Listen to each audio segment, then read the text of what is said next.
Bismillahirrahmanirrahim. Assalamualaikum warahmatullahi wabarakatuh. Alhamdulillahirabbil alamin. Allahumma shalli wa sallim ala sayyidina Muhammad wa ala ali sayyidina Muhammad. Kembali lagi insyaallah kita akan menjawab pertanyaan yang masuk kepada kami di konten IBG. Izin bertanya Gus. Assalamualaikum warahmatullahi wabarakatuh. Izin bertanya Gus, apabila saat sedang sholat sunnah ba'diyah duhur, tiba-tiba ada yang menepuk pundak saya untuk ikut bermakmum. Apakah sholat ba'diyah duhur saya tadi sah? Dan bagaimana dengan status sholat si makmum tadi? Apakah sah atau tidak? Bismillahirrahmanirrahim. Kasus ini sering kita jumpai dalam keseharian di masyarakat. Apabila ada orang yang sudah ikut berjamaah di masjid, misalnya sholat duhur, lalu kemudian setelah selesai sholat duhur, selesai dzikir, selesai doa, mungkin bersalam-salaman, maka ia berdiri untuk melakukan sholat sunnah ba'diyah duhur 2 rakaat.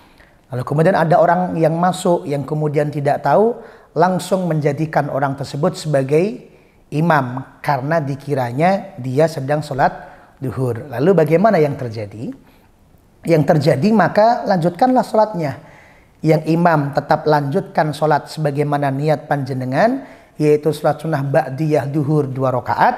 Yang makmum tetap lanjutkan sholat panjenengan dengan niat sholat duhur 4 rakaat.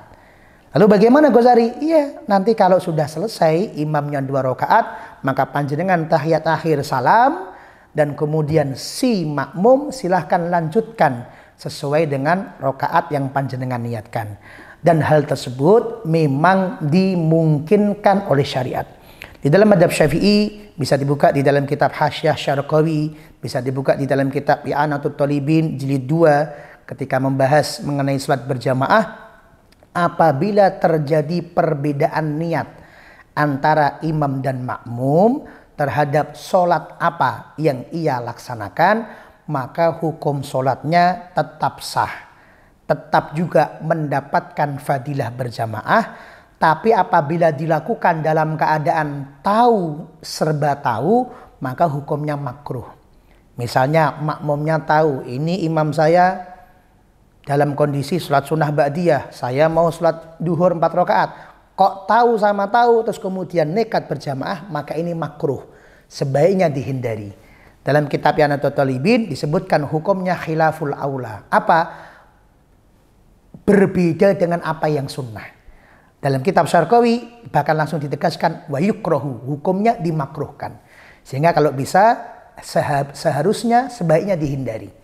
Tetapi apabila sudah terlanjur dilakukan atau dilakukan dalam keadaan sama-sama tidak tahu, maka tetap lanjutkan. Sholatnya tetap sah dan kemudian tetap mendapatkan fadilah berjamaah.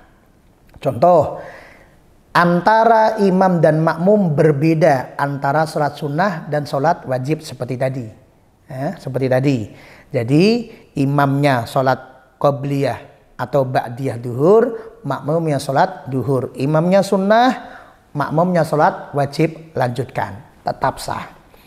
Atau contoh yang kedua, sama-sama wajib, tetapi beda nama sholat. Semisal, si imam sudah sholat duhur, dan kemudian setelah salam langsung berdiri untuk melakukan sholat asar jamak takdim. Maka 4 rakaat. Datanglah makmum yang mengira orang ini sedang sholat duhur, maka bermakmumlah dia kepada orang tersebut. Yang depan, yang imam niatnya salat asar di jamak takdim, yang makmum niatnya salat duhur, maka hukumnya juga sah. Atau bisa jadi sholatnya qadha dengan ada, yang imam niatnya qadha, wah kemarin saya lupa, saya kemarin belum salat duhur, sekarang jam 12 siang saya ingat, akhirnya saya salat duhur, niatnya ada. Berdiri lagi, sholat yang kedua, duhur niatnya qadha, ngodoi yang kemarin. Terus kemudian datang orang dengan niat adaan, maka hukumnya juga tetap sah. Asalkan apa? Kata para ulama, boleh bermakmum dengan niat yang berbeda antara imam dengan makmum. Niatnya wajib dengan sunnah, niatnya qadha dengan ada, niatnya wajib ketemu wajib tapi nama sholatnya berbeda, atau contoh-contoh yang lain. Asalkan rokaatnya makmum tidak lebih sedikit dibandingkan rokaatnya imam. Jadi selama jumlah rokaatnya sama atau rokaatnya makmum lebih banyak dibandingkan rokaatnya imam, maka itu hukumnya sah. Tapi apabila rokaatnya makmum ternyata lebih sedikit dibandingkan rokaatnya imam, maka itu tidak sah. Semisal ada makmum yang ingin sholat duhur niatnya qashar karena dia musafir. Dia nggak tanya, nggak berusaha mencari tahu, langsung bermakmum kepada seseorang. Yang ternyata ketika setelah tahiyat awal dia berdiri. Oh ternyata duhurnya dia sholatnya adalah 4 rakaat. Maka yang ini tidak sah. Kenapa? Karena makmum niatnya 2 rakaat, imam niatnya 4 rakaat. Tetapi apabila dibalik, yang imam ternyata qashar, yang makmum ternyata itmam sempurna 4 rakaat, maka sah. Yang imam 2 rakaat salam, yang makmum tinggal tambah 2 rakaat lagi. Sehingga diberikan syarat oleh para ulama, nomor 1 syaratnya adalah boleh sholat antara imam dan makmum berbeda, asalkan rokaatnya makmum tidak lebih sedikit dibandingkan rokaatnya imam. Syarat yang nomor 1. Syarat yang nomor 2, sholat dengan berbeda niat antara imam dan makmum tadi juga masih diperbolehkan, asalkan tidak terdapat perbedaan yang nyata dalam sholatnya. Contohnya, imamnya sholat sunnah duha, si makmum berniat sholat gerhana, maka ini langsung tidak sah. Kenapa? Karena sholat gerhana memiliki kaifiyah yang berbeda dengan sholat duha atau sholat yang lain pada umumnya. Karena dalam sholat gerhana, dalam 1 kali berdiri terdapat gerakan 2 kali rukuk dan 2 kali i'tidal. Sehingga ini yang tidak boleh.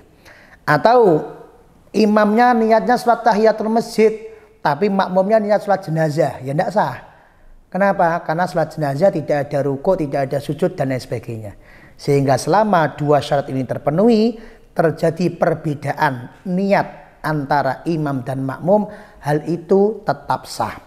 Lalu bagaimana Ghazali? Apabila dari awal sudah tahu, maka sunnahnya panjenengan sholat sendiri, jangan berjamaah.